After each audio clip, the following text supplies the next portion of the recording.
ಹೇಳಿ ಸರ್ ಇಲ್ಲಿ ನೋಡಿ. ನಿಮ್ಮ ಹೆಸರು ಮೊಹಮ್ಮದ್ ಇಸಮ್ರಾ. ನೀವು ಯಾವ್ದ್ರಲ್ಲಿ ರ್ಯಾಂಕ್ ಬಂದಿರೋದು ಈಗ? ಯಾವ ಇದರಲ್ಲಿ ಸಬ್ಜೆಕ್ಟ್ ನಾವು ಕಾಮರ್ಸ್ ಅಲ್ಲಿ ರ್ಯಾಂಕ್ ಬಂದಿರೋದು. ಎಷ್ಟನೇ ರ್ಯಾಂಕ್ ಬಂದಿದ್ರು? ಸ್ಟೇಟ್ ಗೆ 9th ರ್ಯಾಂಕ್, ಡಿಸ್ಟ್ರಿಕ್ಟ್ ಗೆ 2nd ರ್ಯಾಂಕ್.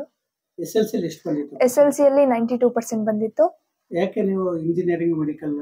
ಎಲ್ಲರೂ ಆಲ್ಮೋಸ್ಟ್ ಆಲ್ ಇಂಜಿನಿಯರಿಂಗ್ ಡಾಕ್ಟರ್ ಅಂತ ಮಾಡ್ತಾರೆ. ನನಗೆ ಬೇರೆದು ಡಿಫ್ರೆಂಟ್ ಆಗಿ ಮಾಡ್ಬೇಕಿತ್ತು ಅಂತ ಆಸೆ ಇತ್ತು. ಅದಕ್ಕೆ SLC ಆಗಿದ ತಕ್ಷಣ ಕಾಮರ್ಸ್ ತಗೊಂಡಿದ್ದೆ, ಚಾರ್ಟೆಡ್ ಅಕೌಂಟೆಂಟ್ ಮಾಡ್ಬೇಕು ಅಂತ. ಈಗ CA ಮಾಡ್ಬೇಕು ಅಂತ ಇನ್ಸ್ಪೈರ್ ಆಗಿದೆ ಅವನು? ಒಂದು ಇಂಟರ್ವ್ಯೂ ನಲ್ಲಿ PM ನರೇಂದ್ರ ಮೋದಿ ಅವರು ಹೇಳಿದ್ರು, ಅವ್ರ ಒಂದು PM ಸೈನ್ ಗಿಂತ CA ಸೈನ್ ಜಾಸ್ತಿ ಇಂಪಾರ್ಟೆಂಟ್ ಅಂತ. ಅದಕ್ಕೆ ಅದರಿಂದ ಇನ್ಸ್ಪೈರ್ ಆಗಿದ್ದೆ. ಅದು ಟಫ್ ತುಂಬಾ ಗೊತ್ತಲ್ವಾ?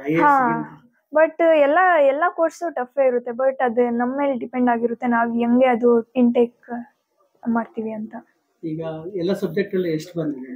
ಕನ್ನಡದಲ್ಲಿ 98 ಬಂದಿದೆ, ಇಂಗ್ಲಿಷ್ ಅಲ್ಲಿ 96, ಎಕನಾಮಿಕ್ಸ್ ಅಲ್ಲೂ 96, ಬಿಸ್ನೆಸ್ ಸ್ಟಡೀಸ್, ಅಕೌಂಟೆನ್ಸಿ, ಸ್ಟ್ಯಾಟಿಸ್ಟಿಕ್ಸ್ ಅಲ್ಲಿ ಔಟ್ ಆಫ್ ಬಂದಿದೆ. Total marks 590 out of 600, 98.33%. ಈಗ ನೀವು CA ಮಾಡ್ಬೇಕು ಅಂತ ಅನ್ಕೊಂಡಿದ್ದೀರಾ. ಈಗ SLC ಪಾಸ್ ಆಗಿದ್ದಾರೆ ಹುಡುಗರು, ಅವ್ರಿಗೆ ನೀವು ಒಂದು ಸಜೆಷನ್ ಕೊಡ್ಬೇಕು. ಹೇಗಂದ್ರೆ CA ಮಾಡೋದ್ರಿಂದ ಏನ್ ಪ್ರಯೋಜನ ಇದೆ? ಎಲ್ಲರೂ ಇಂಜಿನಿಯರಿಂಗ್, ಡಾಕ್ಟರ್ ಈ ತರ ಹೋಗ್ತಾ ಇದ್ದಾರೆ. ಅದಕ್ಕೆ ನಿಮ್ದು ಒಂದು ಸಜೆಷನ್ಸ್ ಏನು? ಈಗ SLC ಪಾಸ್ ಆಗಿರೋದು ಸ್ವಲ್ಪ ಜನ ಕಮ್ಮಿ ರ್ಯಾಂಕಿಂಗ್ ಬಂದಿರುತ್ತೆ, ಸ್ವಲ್ಪ ಜನ ಜಾಸ್ತಿ ರ್ಯಾಂಕಿಂಗ್ ಬರುತ್ತೆ. ಕಮ್ಮಿ ಬಂದಿರೋರು ನಿರಾಶೆ ಪಡಬಾರ್ದು.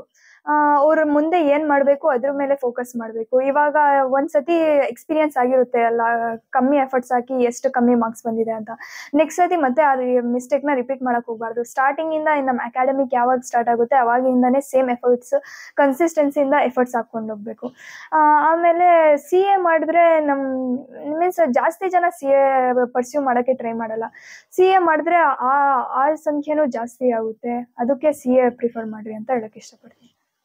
ಈಗ CA ಮಾಡ್ತಾ ಇದ್ರಲ್ಲ, ಈಗ CA ಮಾಡ್ಬೇಕಂದ್ರೆ ಎರಡಿದೆ. ಒಂದು ಡಿಗ್ರಿ ಮಾಡ್ಕೊಂಡು ಅಲಾಂಗ್ ವಿತ್ CA ಮಾಡೋದು, ಒಂದು ವಿತೌಟ್ ಡಿಗ್ರಿ ಡೈರೆಕ್ಟ್ CA ಮಾಡೋದು. ನೀವು ಯಾವ್ದು ಚೂಸ್ ಮಾಡ್ತೀರಿ? ನಾನು ಡಿಗ್ರಿ ವಿತ್ CA ಮಾಡ್ಬೇಕು ಅಂತ, ಮೀನ್ಸ್ 1 ಡಿಗ್ರಿ ಅಂತ ಇದಿರುತ್ತೆ ಅಂತ ಡಿಗ್ರಿ ವಿತ್ CA ಮಾಡ್ಬೇಕಂತ ಇದ್ದೀನಿ. ಡಿಗ್ರಿ ಇದ್ರೆ ಫರ್ದರ್ MBA ಅಕಸ್ಮಾತ್ ಅಲ್ಲೇನಾದ್ರು ಇಲ್ಲ, ಅದಕ್ಕೆ ಕೊಡಲ್ಲ, ಚಾನ್ಸ್ ಕೊಡಲ್ಲ.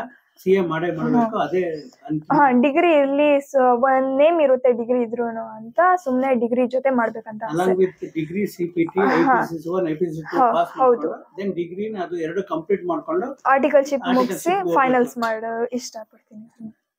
ಓಕೆ. ನಿಮ್ಮ ಹೆಸರಮ್ಮ? ಶಮಾ ಅಂತ, ಬಸ್ಸು ಅಂತ. ನಿಮ್ಗೆ ಎಷ್ಟು ಜನ ಮಕ್ಕಳು? 3 ಜನ ಮಕ್ಕಳು. ಇಬ್ರು ಏನೇನು ಓದ್ತಾ ಇದ್ದಾರೆ?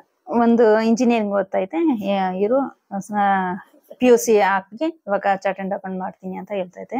ಇನ್ನೊಂದು ಇವರು ರಾಮಯ್ಯ ಕಾಲೇಜಲ್ಲಿ. ಯಾವ್ದಮ್ಮ ಬ್ರಾಂಚ್? ನಂದು CS, CBE. ಎಷ್ಟಿತ್ತು ಪರ್ಸೆಂಟೇಜ್ ನಿಮ್ದು? ನಂದು SLC 85, ಡಿಪ್ಲೊಮಾ ಮೇಲೆ ಇಂಜಿನಿಯರಿಂಗ್ ಮಾಡಿಸಿರೋದು. CET? CET, DCET. ಇದು DCET ಎಷ್ಟಿತ್ತು? ಇದು 600 ರಾಮಾಯದಲ್ಲಿ ಸೀಟ್ ಸಿಕ್ಕಿದೆ. ಇಲ್ಲಿ ಫೈನಲ್ ಇಯರ್.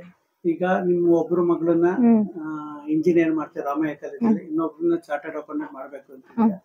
ನಿಮ್ಮ ಮಕ್ಕಳು ಈ ತರ ಒಳ್ಳೆ ವಿದ್ಯಾಭ್ಯಾಸ ಮಾಡ್ತಾರೆ, ನಿಮ್ಗೆ ಏನ್ ಅನ್ಸುತ್ತೆ? ಅದರಿಂದ ಏನ್ ಶ್ರಮ ಪಟ್ಟಿದ್ದೀರಿ? ನಮ್ಗೆ ತುಂಬಾ ಖುಷಿ ಆಗುತ್ತೆ, ಚೆನ್ನಾಗಿ ಓದ್ತಾರಲ್ಲ ಅಂತ. ಅವ್ರು ಎಷ್ಟು ಓದಿದ್ರು ನಾನು ಓದ್ಸಕ್ಕೆ ರೆಡಿ ಇದ್ದೀನಿ, ಓದ್ಸೋಣ ಅಂತ ಇದ್ದೀನಿ. ಇವ್ರ ತಂದೆ ಈ ಪಾಪು 4 ವರ್ಷ ಇದ್ದಾಗ ತೀರ್ಕೊಂತಾರೆ ಅಂತ ಸುದ್ದಿ ಬರುತ್ತೆ. ಸೊ ತುಂಬಾ ಸ್ಟ್ರಗಲ್ ಇರ್ತೈತೆ, ಮನೆಯಲ್ಲಿ ಯಜಮಾನ್ರು ಇರಲ್ಲ. ಈ ಮಕ್ಳಿಗೆ ಇಷ್ಟೊಂದು ವಿದ್ಯಾಭ್ಯಾಸ ಕೊಡ್ಬೇಕು ಅಂತಂದ್ರೆ ಒಂದ್ ಹೆಣ್ಣಾಗಿ ದೊಡ್ಡ ಸಾಧನೆ ಇದೆ. ಸೊ ಇದ್ರ ಬಗ್ಗೆ ಹೇಳೋದು? ಅದ್ರ ಬಗ್ಗೆ ಹೇಳ್ಬೇಕು, ಅದನ್ನ ಹೇಳ್ಬೇಕು. ಈಗ ಅದರಿಂದ ಏನ್ ಸಮಾನ ಮಾತಾಡಿ. ಅದೇ ಚೆನ್ನಾಗಿ ಓದ್ತಿದ್ರಲ್ಲ, ಅದು ನಮ್ಮ ಸ್ಕಾಲರ್ಶಿಪ್ ಅದು ಎಲ್ಲ ಬರ್ತಿತ್ತು, ಅದ್ರಲ್ಲಿ ಇದ್ ಮಾಡ್ಕೊಂಡು ಓದಿಸ್ತಿದ್ದೀನಿ.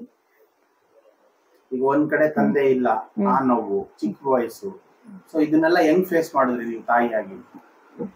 ಮಾಡಿದ್ವಿ. ನಮ್ಮ ಚಿಕ್ಕಮ್ಮನ ಮಗ ಒಬ್ರು IAS ಇದ್ದಾರೆ, ಅವ್ರ ಕಡೆಯಿಂದ ಒಂದ್ ಸ್ವಲ್ಪ ಇದಾಯ್ತು. ಇನ್ನೊಂದ್ ಸ್ವಲ್ಪ ಇಲ್ಲೂನು ಎಲ್ಲ ಇದ್ ಮಾಡಿದ್ರು ಇಂಜಿನಿಯರಿಂಗ್ ಓದ್ಸಕ್ಕೆ. ನಿಮ್ ಶಿಸ್ತು ಮತ್ತೆ ನಿಮ್ಮ ಕುಟುಂಬಸ್ಥರ ಸಪೋರ್ಟ್ ಇಂದ ನಿಮ್ಗೆ ಎಲ್ಲಾ ಮುಸ್ಲಿಮ್ಸ್ ಅಂತ ನೋಡಿದ್ರೆ ಈಗ ಮುಸ್ಲಿಂ ಧರ್ಮದಲ್ಲಿ ಕಾಮನ್ ಆಗಿ ಎಜುಕೇಶನ್ ಮಾಡ್ಸಲ್ಲ. ಅದ್ರಲ್ಲೂ ಹೆಣ್ಣು ಮಕ್ಳಿಗೆ ನೀವು ಒಬ್ಬ ತಂದೆ ಇಲ್ಲ ಅಂದ್ರೂ ಎರಡು ತಂದೆ ತಾಯಿ ಇಬ್ರು ನೀವೇ ಆಗಿ ಈಗ ನಮ್ ಮಕ್ಳಿಗೆ ಎಜುಕೇಶನ್ ಕೊಡಿಸ್ಬೇಕು. ಅದ್ ನೋಡ್ರಿ ಇವತ್ತು ಅಂಬೇಡ್ಕರ್ ಜಯಂತಿ, ಇವತ್ತು ನೋಡ್ರಿ ಅಂಬೇಡ್ಕರ್ ಹೇಳಿದ್ದನು ಶಿಕ್ಷಣ ಎಲ್ಲದಕ್ಕೂ ಅಸ್ತ್ರ, ಶಿಕ್ಷಣನೇ ಎಲ್ಲದಕ್ಕೂ ಮೂಲ. ಆದ್ರೆ ನಿಮ್ಮಿಬ್ರು ಹೆಣ್ಮಕ್ಳಿಗೆ ಇಷ್ಟು ನಮ್ಮ ಸ್ಟೇಟ್ ಅಲ್ಲಿ ಈಗ ನಿಮ್ ಮಗಳು PU ನಲ್ಲಿ ಕಾಮರ್ಸ್ ಅಲ್ಲಿ ಸ್ಟೇಟ್ ಸೆಕೆಂಡ್ ಅಂತ ಡಿಸ್ಟ್ರಿಕ್ಟ್ ಗೆ ಸೆಕೆಂಡ್ ಅಂದಾಗ ನಿಮಗೆ ಯಾವ ತರ? ನಮ್ಗೆ ತುಂಬಾ ಖುಷಿ ಆಯ್ತು. ಓದಿದ್ರೇನೆ ಮುಂದೆ ಹೆಣ್ಮಕ್ಳು ಬರೇ ಮದ್ವೆ ಮಾಡಿ ಮುಸರೆ ತೊಳೆಯಕ್ಕೆ ಅಂತ ಅನ್ಕೊಂತಾರ. ಇಲ್ಲ, ಓದಿ ಒಂದ್ ದೊಡ್ಡ ಸ್ಥಾನದಲ್ಲಿದ್ರೆ ಅವ್ರು ಇನ್ನ ಬೇರೆ ಮಕ್ಳುನು ನೋಡಿ ಅವ್ರಿಗೆ ಇದ್ ಮಾಡ್ತಾರಂತ. ನಿಮ್ ತರಾನೇ ಎಲ್ಲಾರು ಎಲ್ಲಾ ಹೆಣ್ಮಕ್ಳಿಗೂ ನಿಮ್ ತರ ಇರೋ ತಾಯಿನೇ ಸಿಗ್ತಮ್ಮ.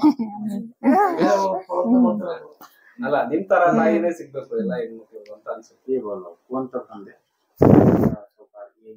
ಇಂಪಾರ್ಟೆಂಟ್.